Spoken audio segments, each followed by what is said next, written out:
Shalom saudara-saudari yang dikasih oleh Tuhan. Mari kita mengawali renungan online hari ini dengan berdoa. Tuhan, terima kasih kami masih diberikan kesempatan mengikuti renungan online ini.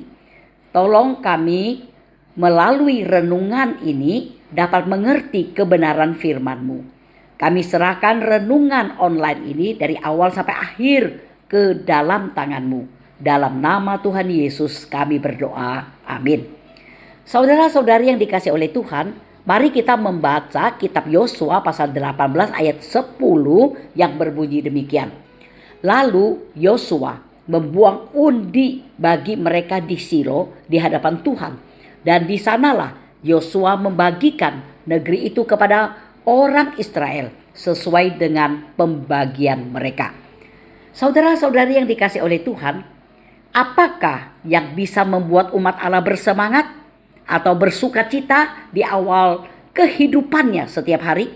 Rupanya bukan karena umat Allah memiliki hikmat, karunia, kekuatan, dan karakter yang bisa membentuk hidupnya menjadi lebih baik.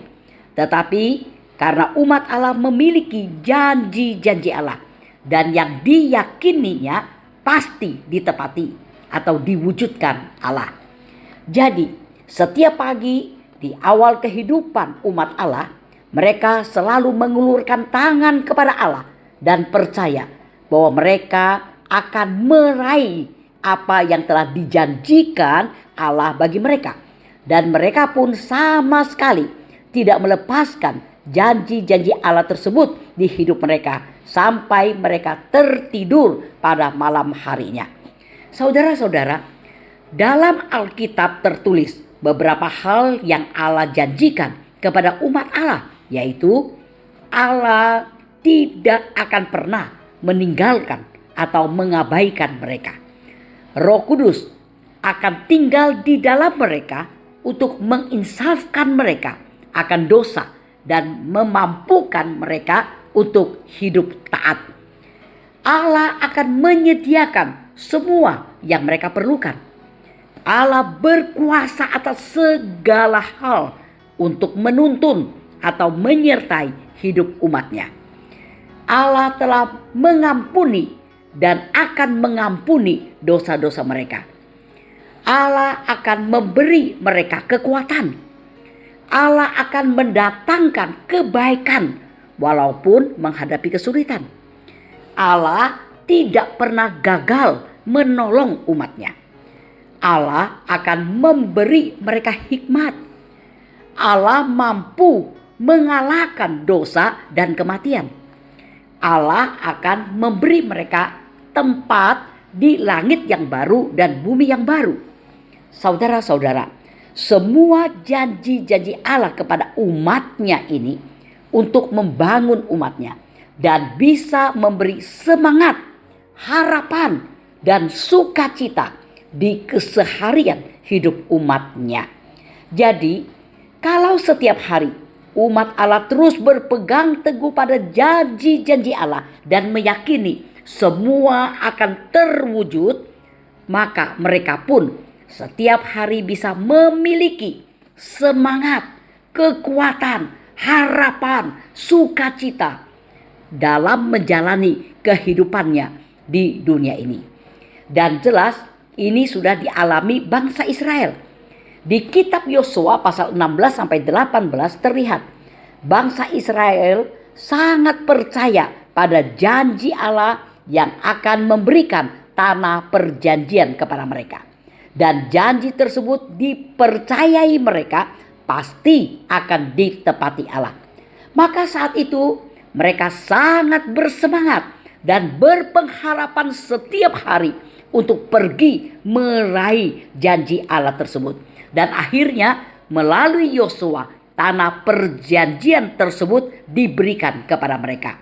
Terlihat di Yosua pasal 16 ayat 18. Yosua melalui membuang undi untuk mencari kehendak atau keputusan Allah dalam membagikan tanah perjanjian tersebut kepada suku-suku Israel ini.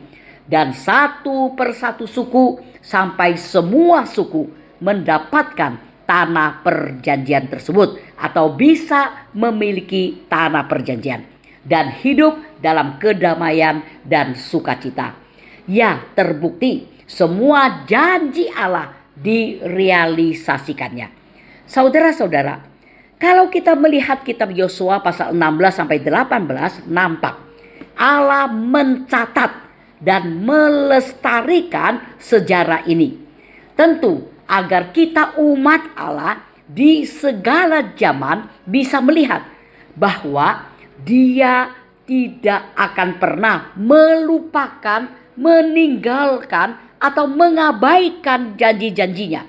Dia dengan setia akan memberikan apa yang Dia katakan. Dan Dia pun dapat melakukan hal-hal yang begitu indah dan menakjubkan bagi umatnya. Sehingga mereka tidak akan pernah bisa mengatakan bahwa mereka pantas mendapatkannya atau mengambil pujian bagi diri mereka sendiri. Semua yang terjadi semata-mata hanya karena Allah saja. Semua karena karya Allah, karena janjinya kepada umatnya ditepatinya. Saudara-saudara, kita memang bisa takjub dan heran saat membaca Yosua pasal 16 sampai 18. Karena saat itu terlihat bangsa Israel bergerak maju secara luar biasa, menguasai negeri itu dengan kuasa Allah seperti yang Allah janjikan kepada mereka. Dan semua ini merupakan demonstrasi ilahi, adanya kuasa dan otoritas yang berdaulat dari Allah, adanya pemerintahan Allah dan kekuatannya yang tidak bisa dihentikan saat itu. Dan yang tidak kalah penting adalah adanya kesetiaan Allah yang tidak pernah gagal menyertai dan menolong mereka. Saudara-saudara, di dunia ini hanya sedikit hal yang pasti dan banyak hal dan orang bisa mengecewakan kita. Maka sungguh baik kalau kita mengetahui bahwa Allah yang kita percaya tidak pernah gagal untuk setia. Dan karena Allah setia, maka saat itu sesuai janjinya menjadikan suku-suku bangsa Israel pun akhirnya bisa menetap di tanah perjanjian. Saudara-saudara, di zaman ini bukankah kita umat Tuhan memiliki janji Allah yang lebih besar daripada tanah perjanjian?